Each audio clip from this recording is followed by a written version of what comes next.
I was just 10 years old, but honestly, I felt like I'd already lived 100 years of sadness. While other boys my age were out there laughing, running around, getting dirty, playing soccer, I was stuck in silence. I didn't laugh. I didn't play. I didn't even smile. My face stayed blank and my eyes looked like they belonged to someone much older. Someone who'd seen too much. I never knew my dad. Folks say he died in a car crash before I even made it into this world. My mom was pregnant with me when it happened. She was crushed, but she didn't fall apart.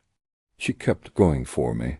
They said she was kind, quiet, always working hard just to survive. And when I was born, she gave me everything she had left. Called me her sunshine. Said I was the only reason she opened her eyes every morning, but life didn't make it easy for her. She didn't have a good job, barely made enough to eat. She did her best, though. She really did.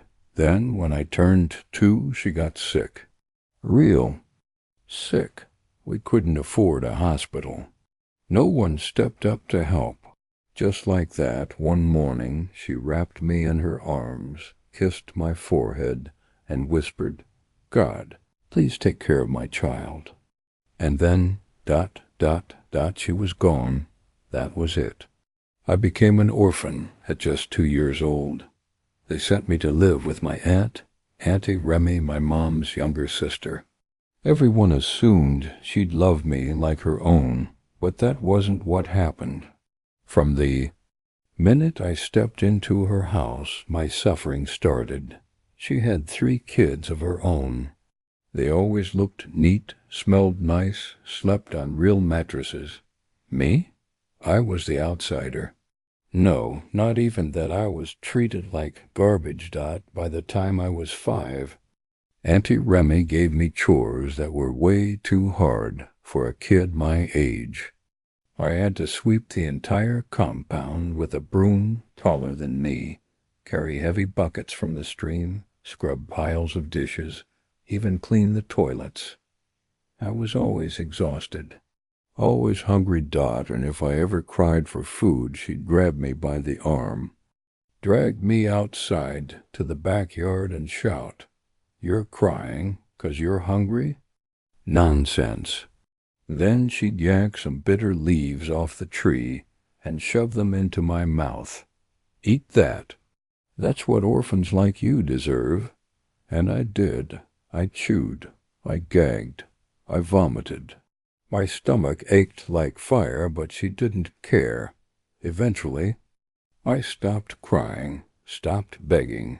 I just accepted the pain. There was this field behind Auntie Remy's house, wild and quiet. No one ever went there, not really. So it became my hiding place. My only place. I'd walk past the house with a bowl like I was going to fetch water, then slip behind the bushes, out of sight. And there, surrounded by tall grass, I'd sit in the dirt. I'd look around to make sure no one was watching. Then pluck some of the soft green blades, wipe them with my hands, and chew slowly. If they were still wet with morning dew, even better. If not, I chewed anyway, dry or not. It was food to me. I didn't eat grass because I wanted. I ate it because I had nothing else. I was starving, and that field was the only place that didn't judge me. Most times, while chewing, tears would spill down my cheeks. I didn't try to wipe them. I just sat there, talking to myself in whispers. What did I do wrong? Why doesn't anyone love me? Why did my parents leave? Me here alone? Sometimes I'd lie on my back in the tall grass and stare up at the sky, tracing the shapes in the clouds. One day I looked up and whispered, "Mommy, are you up there? Can you see me? I miss you. Please come get me. I'm so tired." But the clouds never answered. The wind blew past like it Didn't hear me dot, then came the day everything changed. Auntie Remy's oldest son folks called him Whale. And yeah, he was built like one followed me to the field. He must have been curious about where I always disappeared, too. He saw me chewing. Didn't say a word then, just ran off. Later that evening, while I was sweeping the living room, I heard laughter from the kitchen. "Goat boy." "Cow eater," then Whale shouted. "He eats grass like a cow." Everyone burst out laughing. Even Auntie Remy smirked and said, "Good, that's exactly what he deserves. Since you act like an animal, go live like one." I didn't say a thing. I just quietly walked out, back to the field, back to the grass, because at least the grass didn't mock me. The wind didn't call me names. That place full of weeds and silence was my only friend. One afternoon, while I was sitting in the field, chewing grass the way I always did, something strange happened. I wasn't alone. I heard footsteps, soft, cautious. I looked up, and there she was, a girl.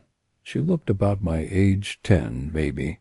She had deep brown skin, curly hair tied back in a tiny scarf, and a faded pink dress that hung just past her knees.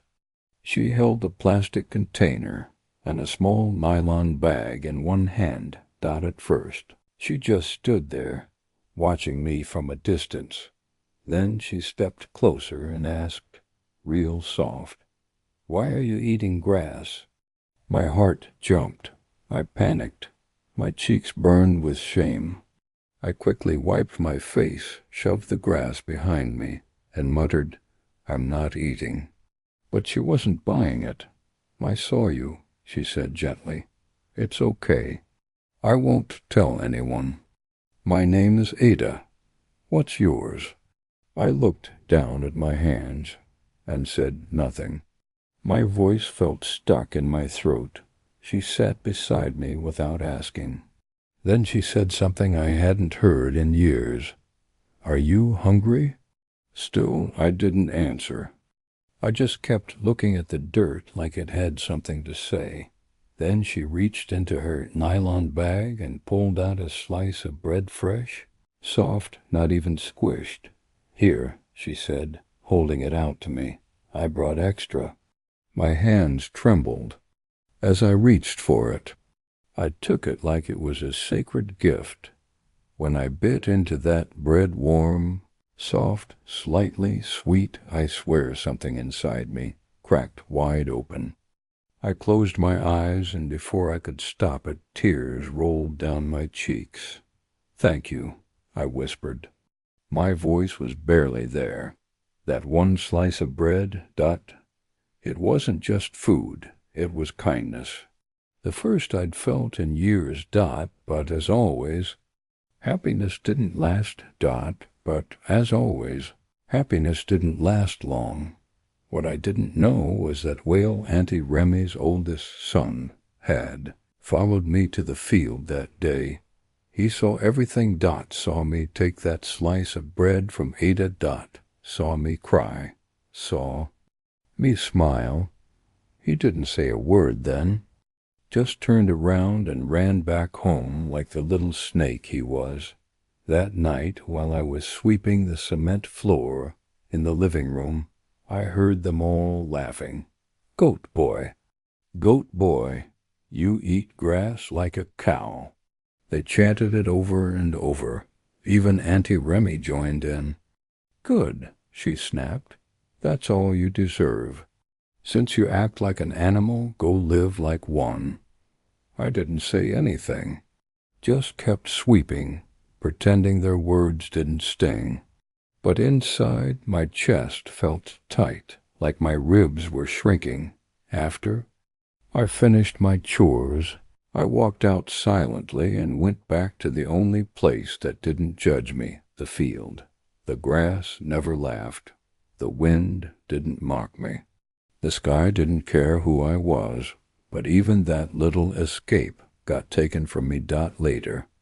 That night when I returned to the house, Auntie Remy was already waiting at the door, her eyes full of fire. Thief. Beggar. So now you're going around collecting food like a stray dog? I opened my mouth to explain, but she didn't give me a chance. She grabbed a cane and beat me hard, each lash cut like wire. My skin burned, my back stung. I bit my tongue just to stop from crying. Then she shoved me into the backyard and pointed to a dirty plastic bowl filled with bitter leaves. If you're hungry, eat that, she shouted. And I did, because I was hungry, because I had no choice. I couldn't sleep that night. My body ached in places. I didn't even know had nerves. My back felt like it was on fire. The cane had opened up small cuts that stung each time. I moved, but worse than the pain was the shame. They all looked at me like I was less than human, like I wasn't a child, like I wasn't even alive. I lay there on the cold cement floor in the corner of the kitchen, hugging my knees, my stomach empty again. The slice of bread Ada gave me had been my only meal that day, and I'd thrown it. All up after the beating, I remember whispering to myself, I'm not a goat, I'm not an animal, but deep down I wasn't sure anymore. The next morning, I avoided everyone. I did my chores before sunrise and slipped out to the field early. I didn't expect to see her again, but there she was. Ada. She was waiting by the well. When she saw me, she ran over. What happened to your face? She gasped. I tried to turn away, but she grabbed my arm gently.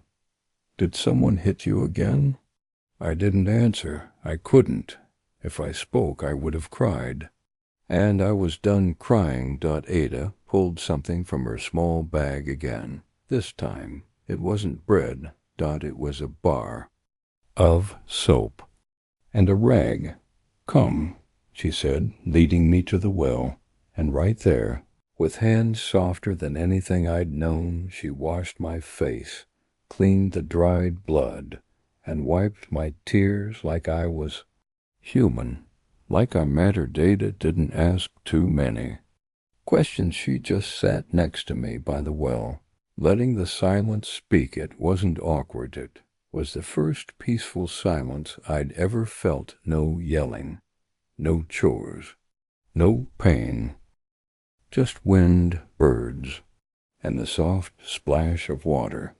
You don't have to tell me anything, she said, finally breaking the quiet. But if you ever want to, I'll listen. I nodded slowly. No one had ever said that to me before, that they'd listen. She gave me another small piece of bread, and this time I didn't cry. We just ate together. Quietly then, out of nowhere, she smiled. Do you want to see something cool? She reached into her bag and pulled out a notebook, old but full of pages. On each page she had drawn people. Not perfect drawings, but full of heart. That's my brother. That's my grandma. And this, she hesitated. This is my mom. I stared at the drawing. The woman had soft eyes, a kind smile.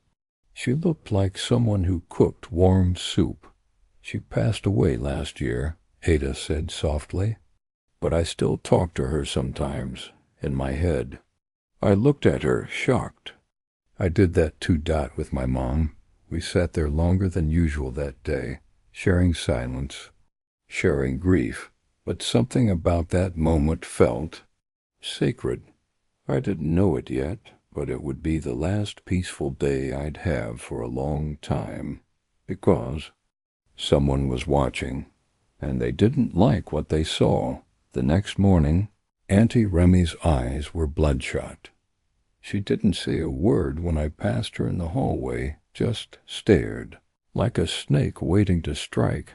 I knew that look. Something bad was coming, but I didn't expect her to follow me. That afternoon, I went back to the well. I saw Ada sitting there already, her feet dangling over the stone edge. She waved at me with both hands. "You're late." I smiled, probably for the first time in months, and sat beside her. We didn't talk much that day, but she brought me fruit, pineapple slices, sweet, cold. I remember thinking, this must be what kindness feels like. But halfway through our snack, we heard something, a rustle. A shadow moved behind the tall grass. I stood up fast. Ada looked scared. "What was that?" "Probably a goat," I said, trying to sound brave. But it WASN, single quotes, T. It was whale. He jumped out, grinning like he had just won a game. "I knew it," he shouted. "Toby's got a girlfriend, and she feeds him like a beggar." Ada stood up. "Leave him alone." Whale just laughed. "You better run home, girl, before his crazy aunt comes looking." Ada looked at me, then back at him. "You're the crazy one," she snapped. "You're the one spying on people." Whale didn't like that. His face turned red, but instead of yelling, he just turned and ran off. Ada grabbed my hand. "He's going to tell your aunt, isn't he?" I nodded. And just like that, the peace was gone again.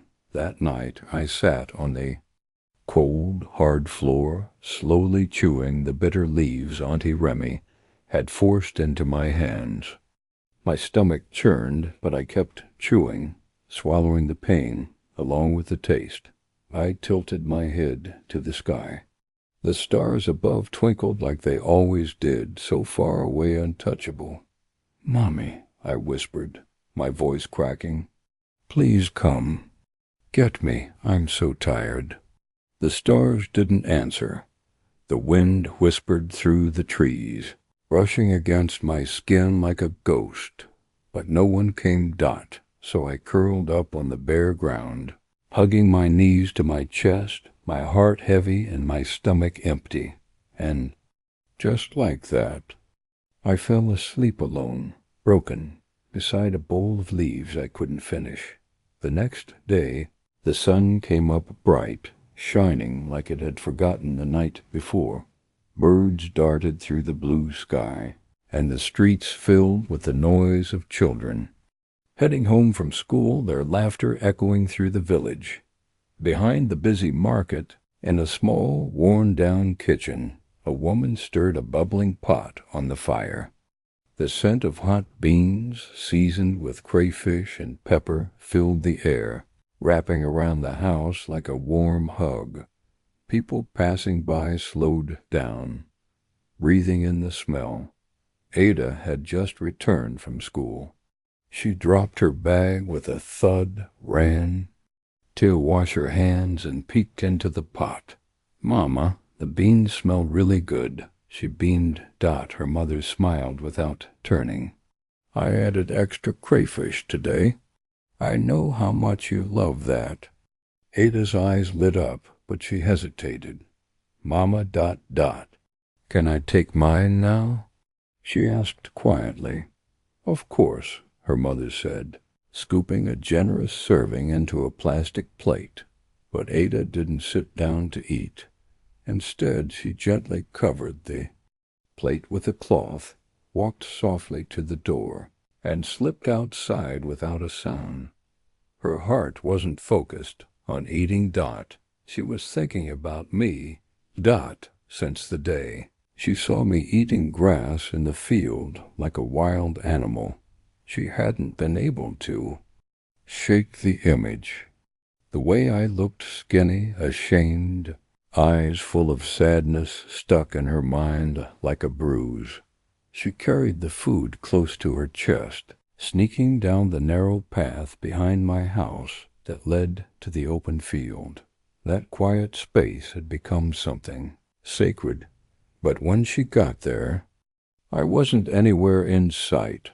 The tall grass swayed in the wind, brushing against her legs as she looked around, her eyes scanning every corner. She sat down under a small tree and placed the plate beside her and waited. Minutes passed, then more. Still, no sign of me. Her heart began to race with worry. That's when she heard footsteps. It was Whale. Heading home from the dirt path that led to the farm, she stood up fast. "Whale?"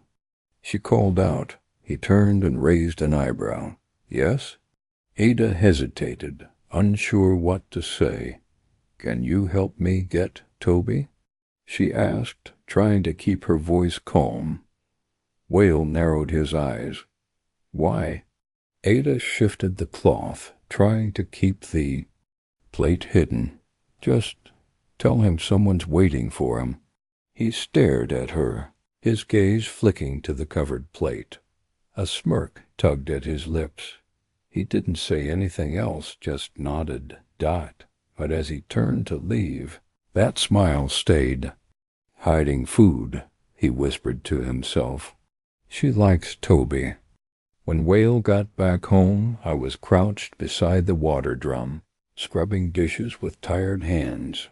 "Toby," he called out, barely hiding his laughter. Asterisk, I looked up. "Yeah? Your wife is calling you," he said with a grin. I blinked. "My what?" "Your wife," he said again. "She's in the field, waiting." I stared, confused. "Go and check for yourself," Whale said, chuckling as he turned and walked off, clearly amused with himself. I wiped my wet hands on my shorts, confused but curious. I had no idea what Whale was talking about, but part of me hoped maybe, just maybe, it was Ada. Could she really be waiting for me? With hesitant steps, I followed the narrow path leading to the field. What I didn't know was that Whale had doubled back, hiding behind the trees, sneaking from bush to bush, watching me with eager eyes. When I stepped into the clearing, I saw her. Ada. She was sitting under the same tree as before. The moment she saw me, she jumped to her feet with a warm, hopeful smile. "Toby, I've been waiting for you," she said. "You've been waiting for me?" I asked, honestly surprised. She nodded and lifted the cloth covering the plate she'd brought. "I brought you some hot beans. My mom just made them." I stood there, frozen. The sight of that food, it didn't even seem real. Ada stepped closer, holding out the plate. "Please eat," she said gently. "I know you're hungry." My hands trembled as I reached out and took it. I didn't want to cry in front of her, but my eyes stung anyway. I sat down slowly and brought a spoonful to my mouth. Warm, spicy, soft. I hadn't tasted beans like this in years. Every bite felt like it was healing something inside me. I didn't rush. I ate slowly, carefully, as if the food might vanish if I moved too fast. What I didn't realize was that Whale was still watching. From behind the trees, he saw it all. The food, the look on Ada's face, the way I smiled. His grin faded into a frown. So this was the secret, he thought. That's why she'd been hiding the food, and the way she looked at me. Like I mattered. Whale turned and ran home. That evening, just as the sun began to sink and the sky turned orange, Auntie Remy came back from the market, a basket of vegetables on her head, and her face tired from the heat. Whale ran straight to her. "Mama," he said urgently, "you won't believe what I saw today." "What is it?" she asked. "It's about Toby. That Ada girl, the one whose mom sells. Pepper, she brought food to him. Beans. A full plate. I saw it with my own eyes." Auntie Remy's eyes widened like she'd been slapped. She gave food to that useless orphan, she snapped. Yes, Whale nodded. And he ate it all, smiling like a prince. Auntie Remy dropped her basket with a loud thud. Stupid girl, she yelled. So now she wants to turn him into a beggar? Is she trying to make it look like I'm starving him? Without taking off her headscarf or even stepping inside, she stormed out, her slippers smacking the ground as she marched toward Ada's house like a soldier going to war. She didn't bother to knock. She banged on the door. Ada's mother stepped out, surprised yes. Good evening. Auntie Remy didn't waste a second. Warn your daughter, she shouted. I saw her feeding that boy from my house, the orphan I'm struggling to care for, with my own money. Ada's mother blinked, confused. She gave him food? Yes, and I don't want to see it again. Tell her to stay far away from him. I don't want any nonsense friendship in this village. Behind the door, Ada stood still, listening. Tears gathered in her eyes. That night, Auntie Remy came back home angrier than ever. She called my name like thunder, her voice echoing across the compound. Toby, you cursed boy, come out here now. I came out, nervous and shaking. I hadn't even finished washing the dishes. My hands were still wet. Yes, Ma, I whispered. She didn't wait. Without warning, she raised a long stick in her hand and beat me hard across my back, my arms, even my head. Why are you collecting food from strangers? Are you trying to shame me in this village? You want people to think I don't feed you? I opened my mouth to speak, but I couldn't form the words. She only gave me a little beans, Ma. Before I could finish, another lash hit my back. You useless child, she screamed. Stay away from that girl. If I ever see you with her again, I will break your legs. I dropped to the ground, curling into myself, crying quietly. My body ached, but I didn't dare scream. After she was done, she pointed to the side of the house. Go sleep outside tonight. I don't want to see you near this room. I didn't say a word.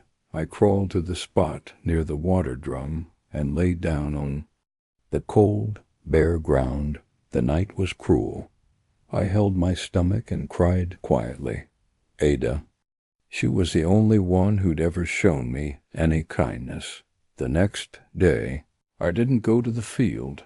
I couldn't risk more trouble, but Ada was already there, sitting beneath that same tree, a fresh plate of food in her hands, waiting. She watched the narrow path, her eyes full of hope. But I never came. She waited over an hour before finally standing, shoulders low and heading back home with the untouched plate. That evening, she tried again. Still no sign of me. Every day she returned with food, or even small fruits. But I stayed away. It wasn't anger that kept me distant. It was protection. I was trying to keep her safe, but Ada didn't understand. Her heart ached. With confusion, did I do something wrong? She whispered to herself. Then mango season came. It felt like a gift from heaven. Mangoes were everywhere, falling like blessings from the trees. I woke up early every morning, rushing out before anyone else, combing the ground beneath the big mango trees behind the village. Ripe ones, green ones, small ones, big ones.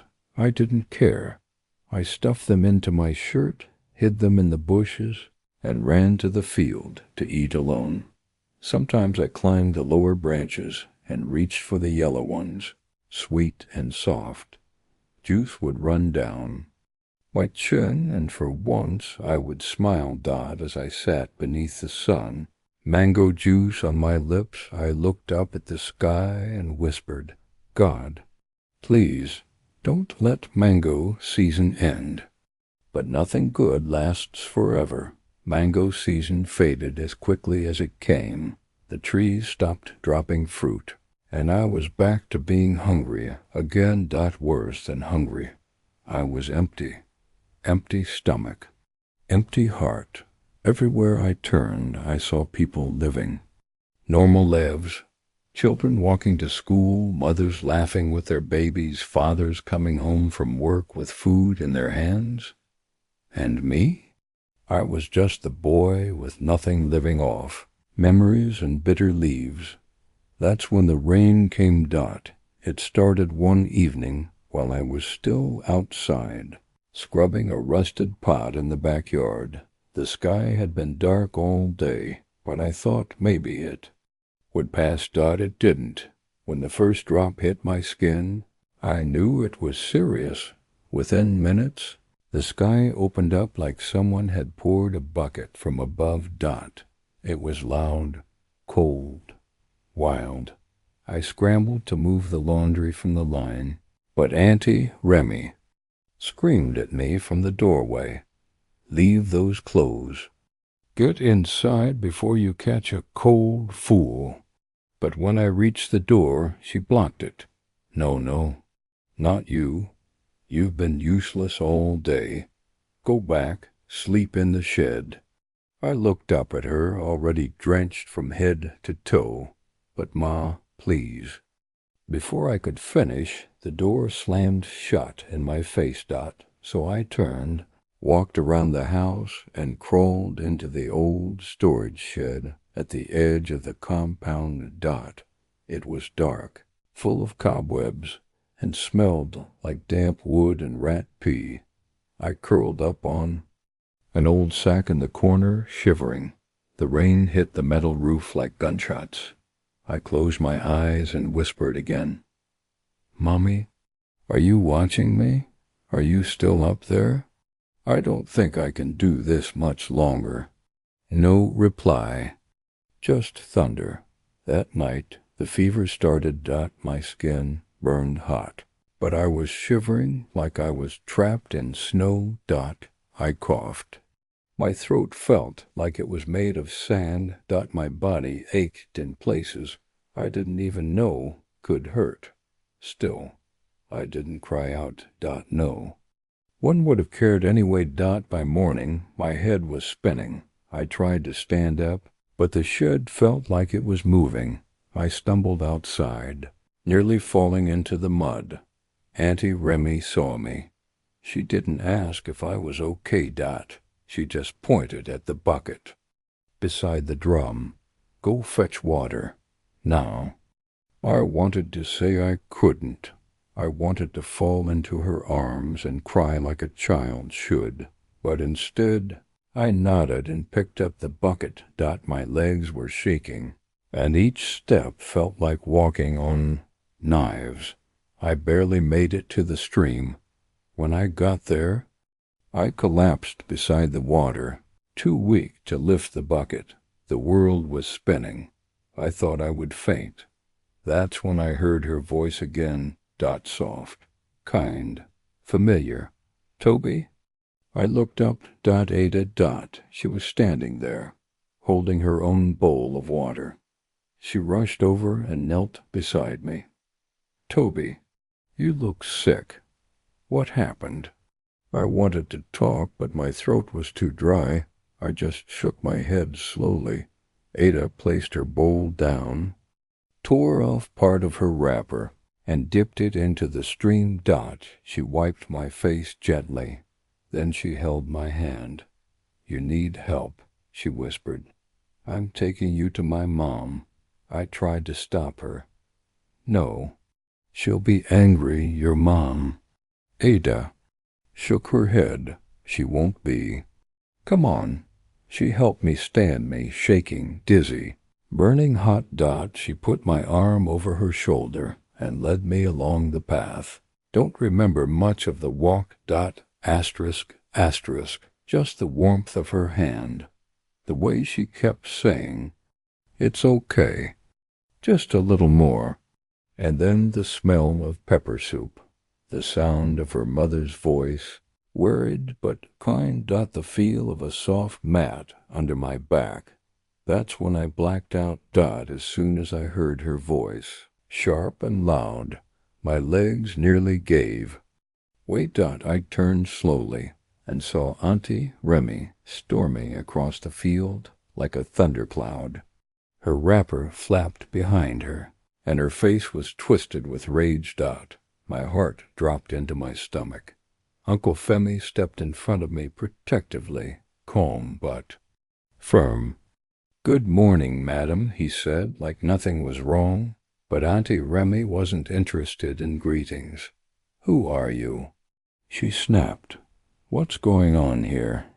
Why is my houseboy sneaking out in the dark to meet strangers?" She turned, her eyes to me full of fire.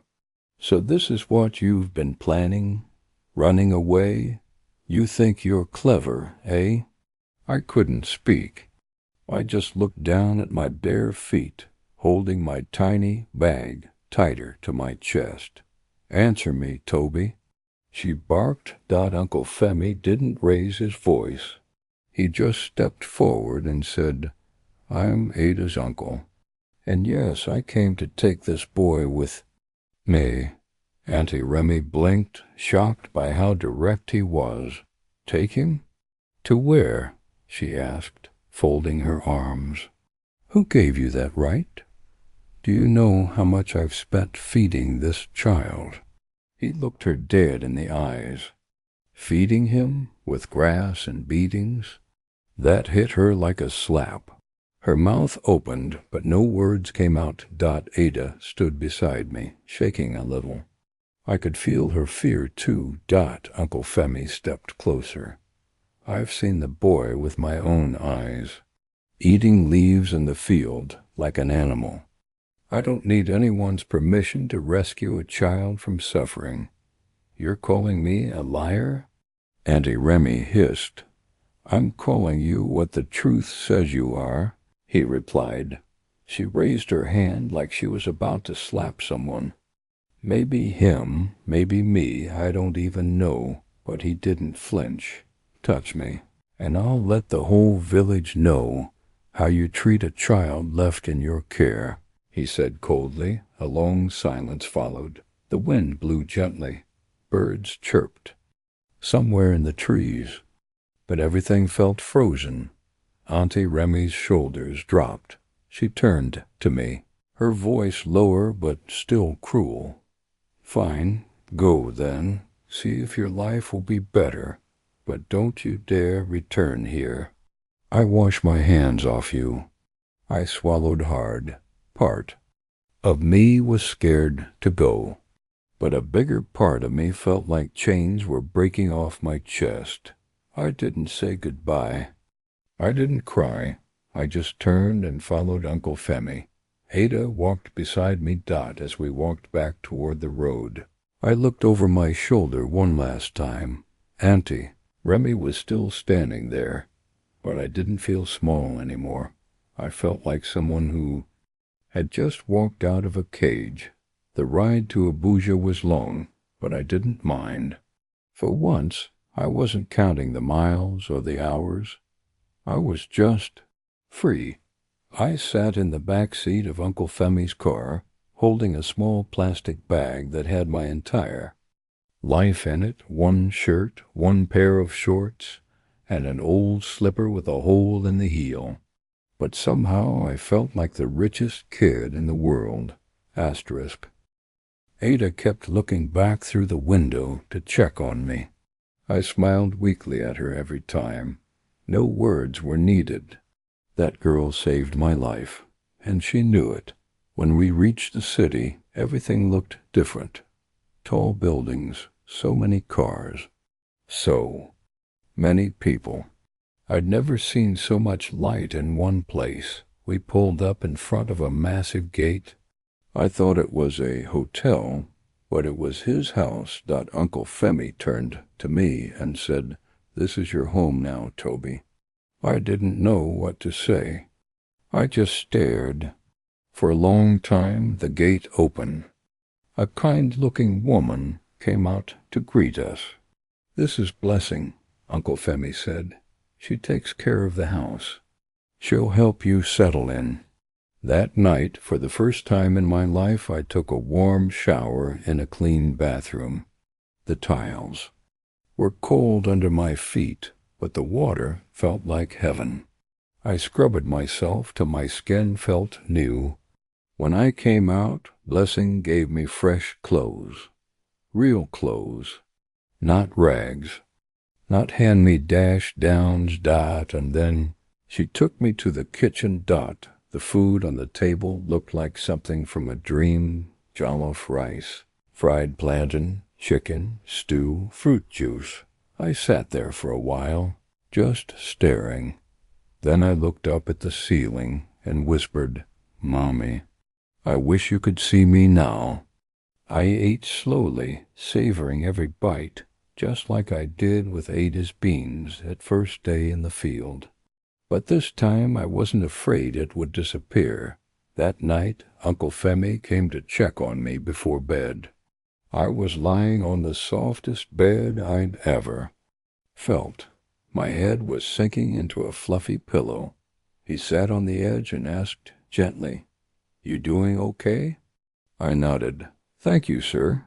He smiled. "You don't have to call me sir, just call me uncle." I smiled back. It was small, but it was real. Before he left the room, he turned and said, "One day you're gonna do big things, Toby. You hear me? You survived what most people couldn't. You're not weak, you're strong. And now you've got a chance to grow." After he left, I got up and went to the window. The stars were out again. They looked the same as they did in the village. But somehow they felt closer. I pressed my forehead to the glass and whispered, "Mommy, I made it." The wind didn't answer, but deep inside me something did. A warmth, a peace, a feeling like arms wrapped around me.